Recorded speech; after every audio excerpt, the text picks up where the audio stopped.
समाचार विस्तारથી જોઈશું એક મહત્વપૂર્ણ સમાચાર। મહારાષ્ટ્રમાં ઠાકરે બ્રધર્સ હિન્દીનો વિરોધ કરતા ગુજરાતીઓનો વિરોધ કરવા માંડ્યા છે। ઉદ્ધવ ઠાકરે અને રાજ ઠાકરે મરાઠીને બચાવવાના નામે એક થઈ ચૂક્યા છે। જો કે હિન્દી વિરોધના નામે બંને નેતાઓ અવારનવાર ગુજરાત વિરોધી નિવેદનો આપી ચૂક્યા છે। અગાઉ ઉદ્ધવ ઠાકરે અને રાજ ઠાકરે એક મંચ પર હતા ત્યારે પણ ગુજરાતના વેપારીઓ તથા ઉદ્યોગો વિરુદ્ધ નિવેદનો આપવામાં આવ્યા હતા।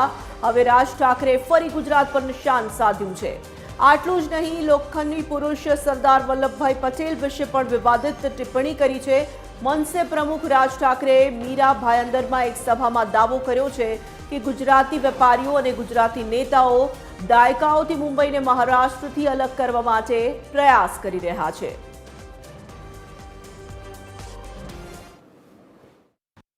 तोड़ने की भाषा तो नहीं हम कर रहे हैं, लेकिन मुंबई का महत्व खत्म तो होते करने जा रहे हैं वो, और इसलिए मुंबई में जितने सारे उद्योग थे, अन्य सारे वित्तीय ऑफिसेस भी थे, आर्थिक केंद्र, वो सारे गुजरात कौन लेके गया? यही लोग लेके गए ना। तो मुंबई तो महाराष्ट्र से कोई अलग नहीं कर सकता। जो भी करेंगे हम उनके टुकड़े करेंगे, ये तो मैं खुलेआम बोलता हूं। लेकिन साथ ही साथ ये भी नहीं हम होने देंगे कि मुंबई का जो महत्व है, मुंबई मेरे महाराष्ट्र की, अपने महाराष्ट्र की राजधानी है, साथ ही साथ देश की आर्थिक राजधानी मानी जाती है, और यही जो उसका महत्व है, कुछ लोगों के आंखों में वो चुभता है। वो तो वो सारी बातें चुरा कर फिल्म इंडस्ट्री कहां लेके जा रहे थे, कौन लेके जा रहा था? मैं, ये क्या सच्चाई नहीं है? डायमंड मार्केट कौन लेके गया? ये सच्चाई नहीं है? जो आर्थिक केंद्र यहां होने वाला था, उस जगह पर अहमदाबाद जाने के लिए बुलेट ट्रेन का निर्माण, स्टेशन का निर्माण कौन कर रहा है? तो ये तो खुलेआम लोग देख रहे हैं। कुछ अलग बात कहने की जरूरत नहीं है, आवश्यकता नहीं है। તો મહારાષ્ટ્રમાં ભાષા વિવાદને લઈને ફરી એક વખત ભડકો થયો છે। મનસે પ્રમુખ રાજ ઠાકરેએ ફરી ધમકી આપી છે। મહારાષ્ટ્રમાં હિન્દી થોપવા નહીં દઈએ, ગુજરાતને લઈને પણ રાજ ઠાકરે નિવેદન આપ્યું। ગુજરાતીઓની મુંબઈ પર ઘણા વર્ષોથી નજર છે। કેટલાક ગુજરાતી વેપારીઓ અને નેતાઓના ભેદભાવનો પ્લાન હોવાનો આક્ષેપ પણ રાજ ઠાકરેએ કર્યો છે। વલ્લભભાઈ પટેલે સૌ પહેલા કહ્યું કે મુંબઈને મહારાષ્ટ્રમાં ન ભેળવશો। ઘણા વર્ષોથી આમની નજર મુંબઈ પર છે।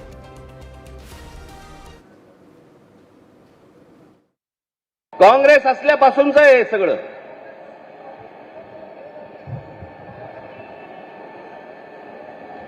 मुंबईसह संयुक्त महाराष्ट्र झाला त्याचा जो लढा होता, इतका प्रचंड मोठा लढा, ही मुंबई महाराष्ट्रापासून बाजूला करण्याचा डाव होता। तो कोणाचा होता? काही गुजराती व्यापाऱ्यांचा होता आणि काही गुजराती नेत्यांचा होता। मी एकदा पुस्तक वाचत असताना, आचार्य आस्तांचं पुस्तक वाचत असताना मला धक्का बसला की मुंबई महाराष्ट्राला मिळू नये याच्यासाठीचं पहिलं जे बोललं गेलं ते कोणाकडनं बोललं गेलं?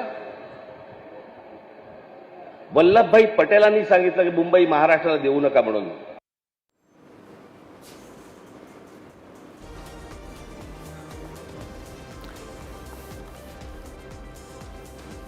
તો આખો આ વિવાદ હવે મહારાષ્ટ્રમાં જે રીતે રંગ પકડી રહ્યો છે, ગુજરાતમાં પણ તેની અસર જોવા મળી રહી છે। અમારા સહયોગી જોડાઈ ચૂક્યા છે સંજય દવે, તેમની પાસેથી આ વિષય પર કરીશું વાતચીત। સંજય, ફરી એક વખત મહારાષ્ટ્રની ધરતી પર, મુંબઈની ધરતી પર ગુજરાતીઓને ટાર્ગેટ કરવામાં આવ્યા છે। ગુજરાતીઓ વિરુદ્ધ, ગુજરાતી વેપારી હોય કે ગુજરાતી નેતાઓ હોય, તમામના વિરુદ્ધ ઝેર ઓકવવામાં આવ્યું છે। બિલકુલ, તો જે રીતે અત્યારે આપણે સ્ક્રીન ઉપર જોયું, દર્શકોએ પણ જોયું, ઘણા વર્ષોથી આ પ્રકારની એક આખી ઘૃણાસ્પદ, જેને કહેવાય કે ગુજરાતીઓ પ્રત્યેની જે આખી એમની ભાવના છે એ આજે છતી થઈ છે। તમને યાદ હોય તો તત્કાલીન મુખ્યમંત્રી જ્યારે નરેન્દ્રભાઈ મોદી જ્યારે ગુજરાતના સીએમ હતા ત્યારે 10 દિવસના સરકારી ગેસ્ટ તરીકે રાજ ઠાકરેને ગુજરાતની અંદર મહેમાન તરીકે બોલાવેલા અને મહેમાન ગતિ એમને માણવામાં એક સમય પસાર કરેલો। ત્યારે પત્રકારોને મળ્યા ત્યારે એમને એક સવાલ કર્યો હતો કે તમે ઉત્તર ભારતીયો પ્રત્યે આ પ્રકારનું કેમ વલણ કરો છો? ત્યારે એમણે એવું કહ્યું હતું કે અમારો એ પ્રકારનો જે એની સાથેનો જે નાતો છે એ અલગ છે, પણ ગુજરાતીઓને અમે ખરેખર દિલમાં બેસાડીએ છીએ, ગુજરાતીઓ સાથે અમારે દિલનો નાતો છે। આજે આટલા સમય પછી જેને કહેવાય કે પોતે બાલા સાહેબ ઠાકરેની એક ઇમ્પ્રેશનને નથી જાળવી શક્યા, એ મહારાષ્ટ્ર અને મુંબઈને જાળવવાની વાતો કરે છે ત્યારે લોકો સમજે છે કે જે રીતે બિલકુલ સાઇડલાઇન થઈ ગયેલા બંને બંધુઓ ઠાકરે બંધુઓ હવે એક સાથે થવાની વાતો કરી રહ્યા છે ત્યારે ગુજરાતને ટાર્ગેટ કરે છે કારણ કે ગુજરાતની પ્રગતિ દિવસે ને દિવસે જે રીતે થઈ રહી છે, ગુજરાતના બે મોટા નેતાઓ કેન્દ્રમાં બેઠા છે, કદાચ આ પેટમાં દુખતી હોય એવી એક આખી વાત છે, એને કહેવાય કે દુખે છે પેટમાં અને કૂટે છે માથું, તો આ પ્રકારની આખી સમગ્ર વાત અને એમનું એક સેન્ટેન્સ જે આપણે સ્ક્રીન ઉપર અત્યારે જોયું કે ગુજરાતીઓ પગ જો એક બધું તમે આ રીતે છૂટ આપશો તો ગુજરાત તરફ બધું ખેંચી જશે.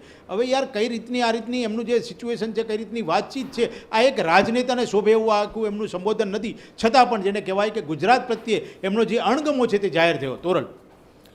બિલકુલ સંજય, જે રીતનું આ નિવેદન સામે આવ્યું છે અને સૌથી મોટી વાત તો એ પણ સામે આવી રહી છે કે આ નિવેદનમાં માત્ર ગુજરાતી ભાષા અથવા ગુજરાતી લોકો ટાર્ગેટ પર નથી, તેઓએ સરદાર વલ્લભભાઈ પટેલ કે મોરારજી દેસાઈના નામનો ઉપયોગ કરવાનું પણ બખ્શ્યું નથી. આટલી મહાન વિભૂતિ વિશે બોલતા પહેલા પણ તેઓએ વિચાર કર્યો નથી. આ ઘણું બધું સૂચક પણ લાગી રહ્યું છે હવે. બિલકુલ, કારણ કે જે રીતે મનસેના અધ્યક્ષ રાજ ઠાકરેની એક આખી જે ભાષા શૈલી છે એ પણ એક તોછડી છે જેને કહેવાય ગુજરાતી ભાષામાં, તો એમને જ્યારે સરદાર વલ્લભભાઈ પટેલ એમ બોલવાની જગ્યાએ વલ્લભભાઈ કહ્યું છે અને મોરારજી દેસાઈ તો જે પૂર્વ વડાપ્રધાન ભારતના, એટલે કહેવાય કે બંને નેતાઓ માટે ગુજરાતીઓ છે એટલે નહીં પણ બંને સન્માનીય છે સમગ્ર દેશમાં. ત્યારે આ પ્રકારનું વલણ, આ પ્રકારની ભાષા અથવા આ પ્રકારનું શબ્દ પ્રયોગ રાજ ઠાકરેને ન શોભે એવું આપણે કહીએ છીએ, પણ ખરેખર રાજ ઠાકરેની આખી આ નીતિ રીતિ અને એની વિચારશક્તિ પણ એ જ પ્રકારની હોય એ પ્રકારનું એમનું વલણ રહ્યું છે. કારણ કે નહીં તો આ રીતનું જે વલણ છે, એમના સંસ્કાર છે, બાલા સાહેબ ઠાકરે ક્યારે પણ આવું નથી કહ્યું.